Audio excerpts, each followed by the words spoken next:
जय श्री नमः सिद्धेभ्यः। जय श्री महावीराय नमः। जय श्री परम्पराचार्य गुरुवे नमः। जय श्री उमा स्वामी गुरुवे नमः।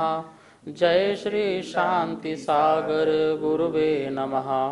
जय श्री विद्यानंद गुरुवे नमः। मोक्ष मार्गस्य नेतारं भेत्तारं कर्म भूभृतां ज्ञातारं विश्वतत्त्वानां वन्दे तद्गुणलब्धये। मोक्ष मार्ग मंगलम भगवान वीरो मंगलम गौतमो गणि मंगलम कुंद कुंदार्यो जैन धर्मोस्तु मंगलम।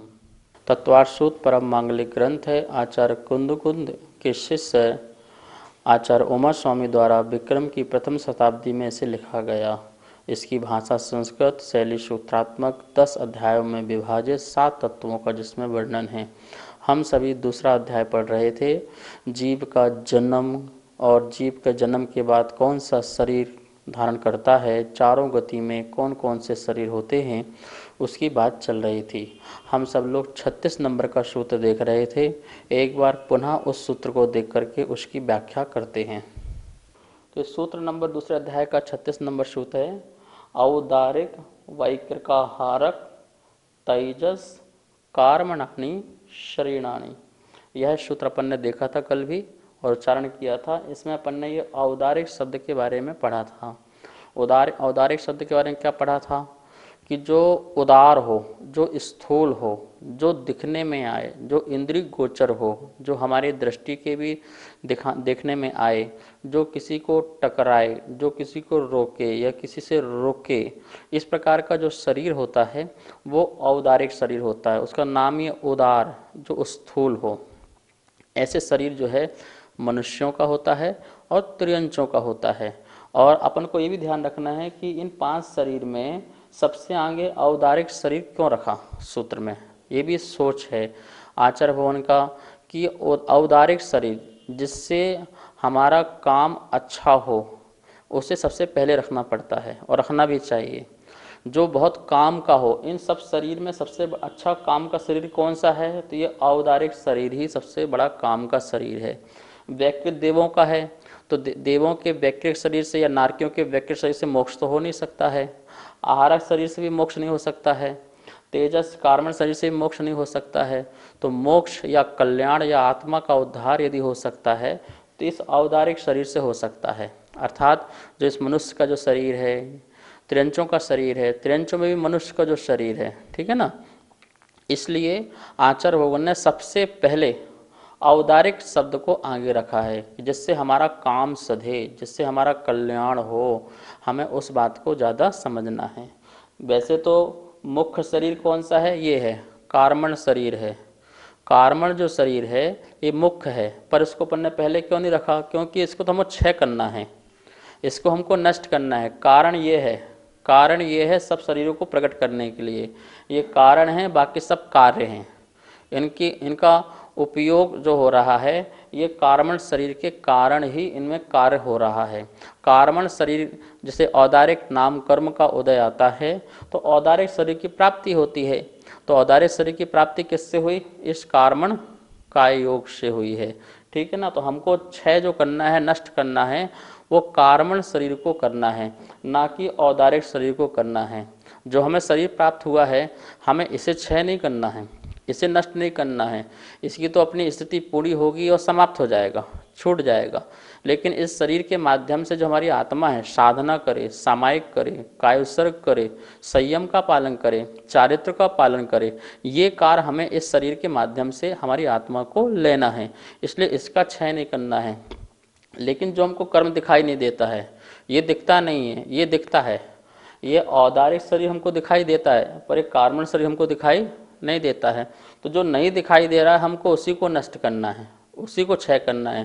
क्योंकि ये नष्ट हो गया फिर हमको बार बार शरीर नहीं मिलेगा, फिर हमको बार बार, क्योंकि कारण ही समाप्त हो जाएगा तो कार्य भी नहीं रहेगा। बीज जल जाएगा तो कोई वृक्ष भी नहीं बनेगा। इस प्रकार कर्म जब नष्ट हो जाएंगे तो हमें किसी प्रकार का संसार में जन्म नहीं लेना पड़ेगा, शरीर धारण नहीं करना पड़ेगा। तो इस प्रकार से अपन ने ये औदारिक शरीर के बारे में कल बहुत अच्छे से समझा था।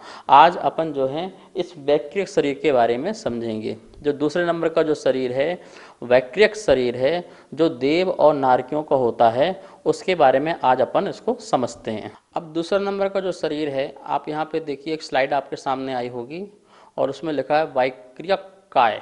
काय मतलब शरीर, अर्थात पुद्गलों का पिंड, पुद्गलों का समूह, परमाणुओं का समूह, उससे निर्मित जो शरीर। कौन सा शरीर? वैक्रियक। जो वैक्रियक शब्द है वो विक्रिया शब्द से बना हुआ है। विक्रिया में इकण प्रत्यय लग जाता है संस्कृत का, तो जो पहले का जो स्वर है वो दीर्घ हो जाता है, तो वो ई का आई हो गया, तो वो वैक्रियक बन गया। ठीक है ना। तो विक्रिया शब्द से वैक्रियक बना। विक्रिया मतलब क्रिया तो करे, पर कैसी क्रिया करे? विशिष्ट क्रिया करे, उसका नाम विक्रिया। जो क्रिया हम औदारिक शरीर से कर सकते हैं, उससे विक्रिया शरीर से भी और अच्छी क्रिया हो। अच्छी क्रिया मतलब विभिन्न प्रकार के रूप धारण कर लें, अणिमा छोटा रूप धारण कर लें, बड़ा रूप धारण कर लें, हल्का रूप, भारी रूप, छोटा रूप, बड़ा रूप है, अनेक प्रकार के रूप, पृथक रूप भी, अपृथक रूप भी, अपने शरीर को भी चेंज कर लें, अथवा शरीर से भी दूसरा भिन्न शरीर बना लें, सैकड़ों सेना बना लें। इस प्रकार की विक्रिया, विशिष्ट प्रकार की क्रिया को विक्रिया कहते हैं, और उस विक्रिया को धारण करने वाला जीव वैक्रियक कहलाता है। विक्रिया को धारण करने वाला ऐसा शरीर को वैक्रियक शरीर कहते हैं। ठीक है ना। तो इस प्रकार से आपको यहाँ पर लिखा होगा वैक्रियक शरीर। अब देखिए क्या लिखा है परिभाषा में, वैगुर्व की विक्रिया को कहा जाता है। जो वैगुर्व कहो या विक्रिया कहो, बात एक ही है, जिससे शरीर का नाम होता है वैक्रियक शरीर। मतलब विभिन्न प्रकार की जो चेष्टाएं कर सके, विभिन्न प्रकार के रूप बदल सके, विभिन्न प्रकार के पृथक अपृथक रूप से रूप अपना चेंज कर सके, उसे कहते हैं विक्रिया। विक्रिया जिसका प्रयोजन है वह वैक्रियक है। विक्रिया ही जिसका प्रयोजन है, क्या प्रयोजन है? विक्रिया ही जिसका प्रयोजन है, उसे अपन वैक्रियक शरीर कहते हैं। नीचे लिखा हुआ है, शुभ अशुभ प्रकार के गुण, अणिमा आदि अतिशयकारी रिद्धि की महानता से देव नारकियों के शरीर को वैक्रियक कहते हैं। जैसे कोई जीव मनुष्य पर्याय से देव पर्याय में जाता है, देव पर्याय में उसको जो शरीर मिलता है वो वैक्रियक शरीर मिलता है, और उस वैक्रियक शरीर के माध्यम से वह देव कितने भी रूप बना सकता है। अनेक रूप बना करके, जैसे सौधर्मेंद्र है, वह सौधर्मेंद्र चाहे तो कितने रूप बना सकता है? बहुत बना सकता है। आप देखिए जो ऐरावत हाथी है, जो भगवान को अभिषेक के लिए पांडुशूला में ले जाया जाता है ऐरावत हाथी में, तो ऐरावत हाथी कौन होता है? वो देव ही तो होता है। देव ही अपने को ऐरावत हाथी का रूप बना लेता है, और उस रूप बना करके वह भगवान को अभिषेक में पांडुशूला में ले जाता है अभिषेक के लिए। तो देव ने क्या बना लिया? अपने को हाथी का रूप बना लिया। ऐसे ही आभियोग जाति के जो देव होते हैं, जो यही काम करते हैं, सेवक का काम करते हैं। देव में भी वो छोटी पर्याय में जाते हैं जो वाहनों का काम करते हैं। जो बड़े बड़े देव हैं उनके वाहन बन जाते हैं, उनको खींचने का काम करते हैं, उनको ले जाने का काम करते हैं। तो इस प्रकार से वो कार्य भी करते हैं।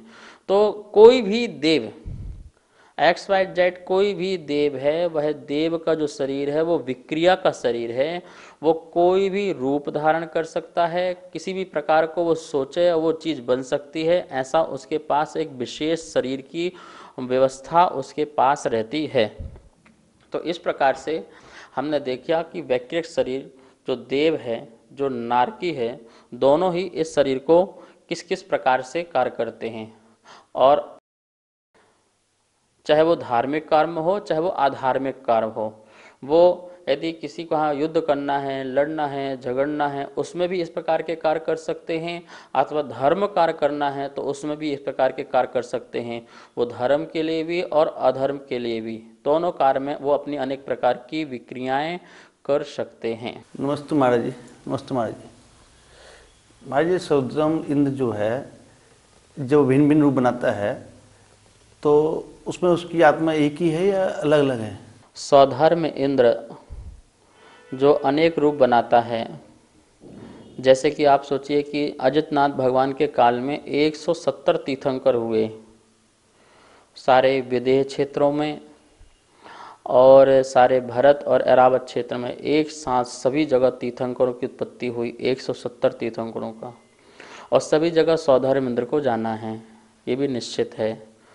ये ध्यान रखना, स्वधर्म इंद्र जो है कभी भी अपने मूल शरीर से पृथ्वी लोक में नहीं आता है। वो तो अपने बेड में ही रहता है, सची के साथ बेड में ही रहता है। वो कभी नहीं आता, अपने भोग काल को कभी छोड़ के नहीं आता। उसको जो सुख है, सुख में कोई अंतर नहीं आता है। इस सुख में अंतर आ गया तो उसकी उच्च देव पर्याय क्या पर्याय कहलाएगी। इसलिए वो तो उसी काल में रहता है। ये और आप जैसे हम जैसे शरीर भी नहीं होते हैं कि 2-5 घंटे 10 घंटे सो तो अपनी कमर में अकड़ हो जाए। उनके शरीर इतने मजबूत होते हैं कि सागरों पर्यंत तक वो लेटे भी रहें तब भी शरीर में कोई कष्ट और कोई पीड़ा नहीं होती है। तो स्वधर्म इंद्र जो हैं वो तो अपने स्थान में ही रहते हैं।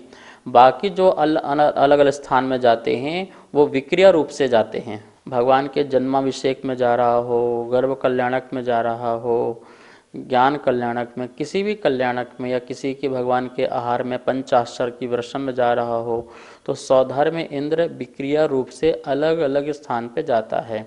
अब आपका जो प्रश्न था कि आत्मा जो है वो भिन्न भिन्न है या एक ही आत्मा है, तो भैया आत्मा तो एक ही है। वो एक साथ 170 तो क्या, वो हजारों रूप भी बनाए। आपको प्रसंग याद होगा कि जब भगवान को वो देखता है तो बोलते हजारों नेत्र बनाए। पंच कल्याणक में आप सुनते हैं ना कि भगवान का दिव्य स्वरूप देखने के लिए वो इतना लालायित होता है कि उसकी आंखें तृप्त नहीं होती हैं, तो वो हजारों मुख बनाता है और उन हजारों मुख की दृष्टियों से भगवान को वो देखता है, तब भी उसको तृप्ति नहीं होती है। तो एक साथ वो कितने रूप बना रहा है। तो फिर आत्मा सभी में उसकी एक ही होती है, क्योंकि आत्मा के प्रदेश फैल सकते हैं। आत्मा के प्रदेश तो पूरे ब्रह्मांड में फैल जाएं, यह आत्मा की संकोच विस्तार की शक्ति है। तो आत्मा के प्रदेश फैल करके सभी के शरीर में आत्मा एक ही है। तो इस प्रकार से आत्मा तो एक ही होती है। हाँ, आपका ये प्रश्न हो सकता है कि जब आत्मा सबकी एक है तो फिर वो भिन्न भिन्न कार्य कैसे करता है।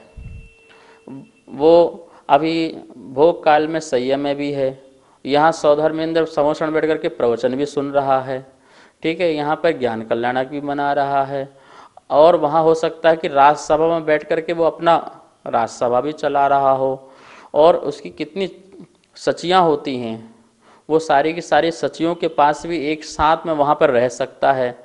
तो इस प्रकार से ये आत्मा एक होते हुए भी कार्य भिन्न भिन्न एक समय में एक साथ कैसे हो रहे हैं। तो हम आपको बता दें कि हम लोग जो हैं स्थूल समय को पकड़ पाते हैं, सूक्ष्म समय को नहीं पकड़ पाते हैं। उपयोग जो होता है वो एक समय का एक होता है और इतना सूक्ष्म होता है, वो काल की इतनी सबसे छोटी इकाई होती है जिसको हम पकड़ नहीं सकते हैं। केवल ज्ञानी ही वो एक समय को पकड़ें, कितना सूक्ष्म एक समय होता है। हमने ये चुटकी बजाई, इसमें असंख्यात समय लग गए। 1-2 समय नहीं, काउंट नहीं कर सकते। संख्या तो संख्या काउंट है, अनकाउंट असंख्यात समय लग गए एक चुटकी मात्र में, आप सोचिए। और एक समय का एक आत्मा का उपयोग होता है। ये आत्मा एक जगह एक बार में उपयोग एक समय में एक जगह करती है। तो ये समयों की अपेक्षा भिन्न भिन्न समय में, एक समय में हो सकता वो वहाँ कुछ अलग उपयोग हो, वहाँ कुछ अलग उपयोग हो, दूसरे वाले में कुछ अलग उपयोग हो, ज्ञान कल्याणक में स्वधर्म खड़ा हो वहाँ कुछ अलग उपयोग हो, कहीं पर मोक्ष कल्याणक बन रहा हो वहाँ पर अलग उपयोग हो। तो एक समय में आत्मा का उपयोग चेंज हो जाने के कारण उसकी क्रिया भी क्या हो जाएगी, उसकी क्रिया भी भिन्न भिन्न हो जाएगी, और जो हम उसको पकड़ नहीं पाते हैं। तो हमको आंसर यही समझना है, आत्मा तो सब में एक ही होती है, लेकिन एक समय का उपयोग भिन्न भिन्न चेंज हो जाने के कारण सबकी क्रियाओं में हमें भिन्न भिन्नता दिखाई देती है, अंतर दिखाई देता है।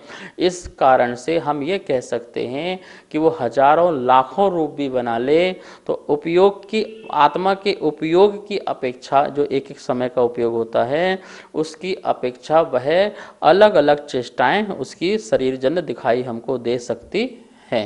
और हम सभी लोग देखते हैं यहाँ पर किस किस का शरीर विक्रिया रूप पाया जाता है। क्या सिर्फ देव और नारकियों का ही शरीर विक्रिया रूप पाया जाता है? तो ऐसा नहीं है। देव और नारकियों का तो नियम रूप से ही पाया जाता है। विक्रिया शरीर क्या है, यहाँ पे आप देखिए, स्लाइड में देखेंगे आपको यहाँ पे लिखे होंगे किन किन को पाया जा सकता है। तो एक बात ध्यान रखें, सभी देव और सभी नारकियों को, जीवों को नियम से जो शरीर की प्राप्ति होती है, वो क्रियाएं, अनेक प्रकार की विक्रियाएं बना सकते हैं, ये नियम से, ठीक है ना। लेकिन कुछ संसार में औदारिक शरीर वाले जीव भी हैं, जैसे त्रियंच और मनुष्य में ऐसे कोई जीव हैं जो वो भी अपने शरीर की विक्रिया बना सकते हैं, ठीक है ना। तो अपने यहाँ पे क्रम से देखेंगे, सबसे पहले क्या लिखा है, सभी देव और नारकियों के विक्रिया शरीर होता है। और बादर पर्याप्त तेजस कायिक, जो तेजस कायिक जो जीव हैं, बादर पर्याप्त, जैसे अग्नि, तेजस मतलब अग्नि कायिक, तो अग्नि कायिक जो जीव हैं, जो बादर अग्नि कायिक जीव हैं, उनकी भी विक्रिया क्या होती है, भिन्न भिन्न। अभी आप देखना, जब अग्नि जलती है तो उनकी लहर छोटी होती है, बड़ी होती है, ऊपर उठती है, नीचे होती है, तो उनका भी रूप क्या हो रहा है। हमारा शरीर का ऐसा तो नहीं हो रहा ना, हम तो जो स्थिर है वही स्थिर शरीर हो रहा है, ना छोटा हो रहा है ना बड़ा हो रहा है। लेकिन अग्नि का क्या होता है, थोड़ा ईंधन मिला तो और बड़ा रूप हो गया, फिर छोटा हो गया, पतला हो गया, मोटा हो गया, तो उसकी भी विक्रिया क्या हो रही है, भिन्न भिन्न रूप से हो रही है। तो बादर जो अग्नि कायिक जीव हैं उनमें भी विक्रिया पाई जाती है, ठीक है।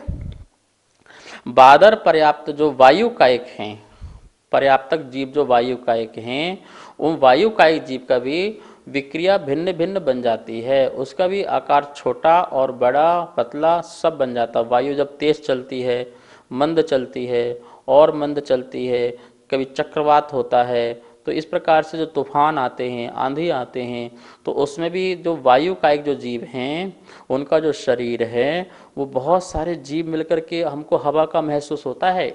एक वायु कायिक जीव हमें एहसास नहीं हो सकता टकराए शरीर से, तो जब असंख्यात वायु कायिक जीवों का पिंड एक साथ हमको टकराता तब हमको हवा का एहसास होता है, ठीक है ना।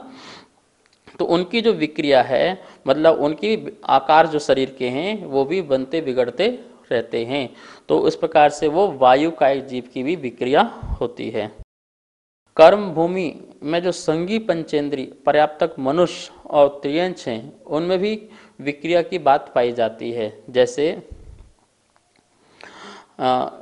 अपने विष्णु कुमार मुनिराज थे, तो विष्णु कुमार मुनिराज को भी एक रिद्धि प्राप्त हो गई थी। आपने रक्षाबंधन की कहानी में सुना होगा कि वो किस प्रकार से वो उनका हाथ बढ़ता गया और वो कैसे उस सुमेरु पर्वत में एक मानुसर पर्वत पर पैर रखा, एक सुमेरु पर्वत पर रखा और जमीन नापने के लिए जगह नहीं बची, ये कहानी आपने सुनी है। तो वो विष्णु कुमार की भी विक्रिया रिद्धि प्राप्त हुई उनको भी, तो उनका भी शरीर बड़ा छोटा सब प्रकार का हो सकता था। तो कर्म भूमि के मनुष्य में भी और कर्म भूमि के कुछ त्रियंशों में भी इस प्रकार की विक्रिया पाई जाती है। कुछ जीव ऐसे होते हैं पंचेंद्रिय में भी, जो अपने शरीर को कटपिट जाए तब भी जुड़ जाता है, या छोटा हो जाता है या बड़ा हो जाता है। समुद्र में बहुत सारे जीव पाए जाते हैं, तो इस प्रकार से उनकी विक्रिया देखी जाती है। और मनुष्यों में भी कर्म भूमि में जैसे चक्रवर्ती होता है, चक्रवर्ती की 96,000 रानियाँ होती हैं, वो चाहे तो एक साथ 96,000 रानियों को अपने शरीर बना के सबके पास जा सकता है, सभी बच्चों के पास जा सकता है, सभी युद्धों में भी जा सकता है वो। तो इस प्रकार से वो अपनी विक्रिया से अनेक रूप शरीर आदि भी बना सकता है, तो उसको भी विक्रिया पाई जाती है। भोग भूमि के जो त्रियंच हैं और मनुष्य हैं, जो भोग भूमि के मनुष्य त्रियंच हैं, वो उनके पास भी शरीर से विक्रिया बनाने की एक व्यवस्था उनके पास भी होती है। तो इस प्रकार से इन सभी जीवों में अपन ने देखा कि इन सबके पास भी विक्रिया करने की शक्ति मौजूद होती है। नमोस्तु गुरुदेव। चक्रवर्ती जो शरीर बनाता है वैक्रिय से, उसका औदारिक शरीर होगा या वैक्रिय शरीर होगा? जो चक्रवर्ती हैं, जो अपने विशेष पुण्यशाली जीव होते हैं और वो अनेक प्रकार के शरीर बनाने की शक्ति जो रखते हैं, वह उनका जो शरीर होता है वो औदारिक ही होता है, वैक्रियक नहीं होता है। औदारिक शरीर में भी ऐसी बहुत सारी क्वालिटीज़ होती हैं जिसके कारण वो अनेक प्रकार के शरीर बना सकते हैं, लेकिन हर कोई मनुष्य बना ले, हर कोई त्रियंच बना ले, ऐसा नहीं है। नियम तो देव और नारकियों का है, लेकिन हर कोई मनुष्य त्रियंचों का नियम नहीं है। जैसे मुनिराज हैं, जिनको विक्रिया रिद्धि की प्राप्ति हो गई है, उनको वो ही अपने शरीर से अनेक विक्रियां बना सकते हैं। और जो चक्रवर्ती आदि हैं, उनके पास इस प्रकार की विशेष विक्रिया रिद्धि होती है, जिसके कारण वो भी अपने शरीर के अनेक रूप आदि बना सकते हैं। और जो वायु का एक तेज का एक है, वो अपने शरीर की उनकी ऐसी व्यवस्था है अग्नि का एक की, तो वो उनका प्रकार का शरीर बन जाता है।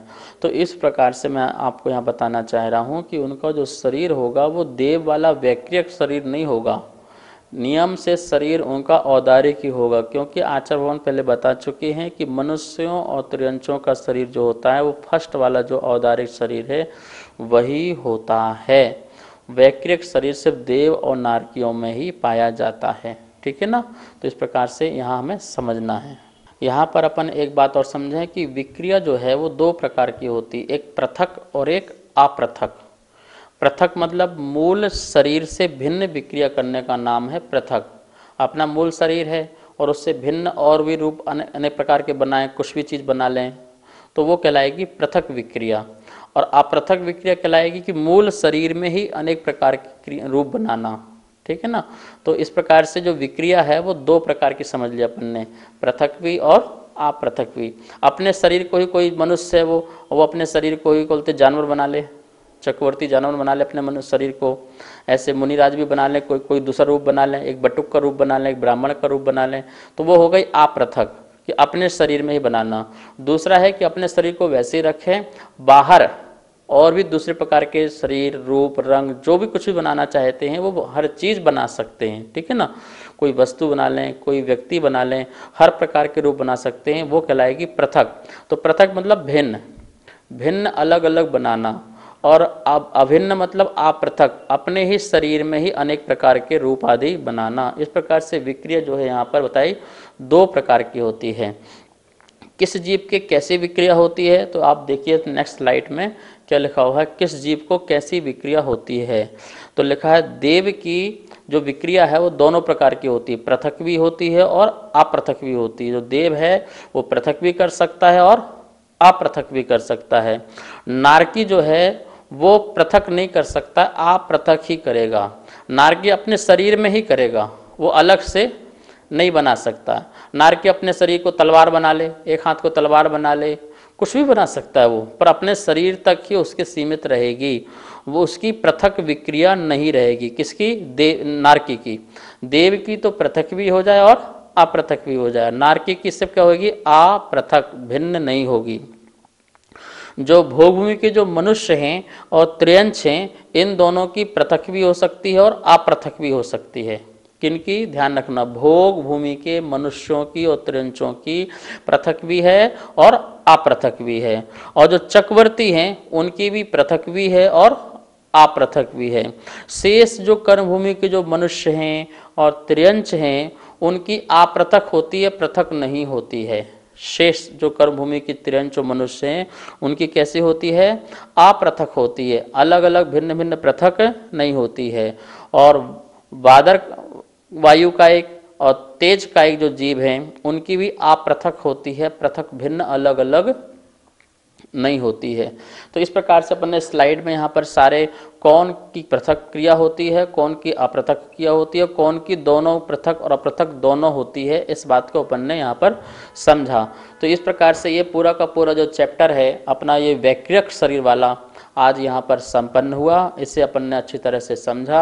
आप इसके नोट्स बनाइए, याद कीजिए और इसे समझने की कोशिश भी कीजिए। आज यहीं पे संपन्न करते हैं इस आज की क्लास को, और कल फिर हम मिलते हैं नेक्स्ट शरीर के साथ, उसकी जानकारी के साथ। अब हम सब लोग जिनवाणी स्तुति करते हैं। जावाणी के ज्ञान से सूझे लोकालो, शोवाणी मस्तक धरूं सदा देत हो धो।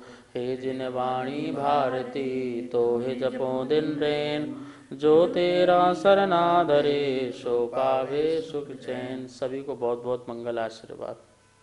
नमस्ते।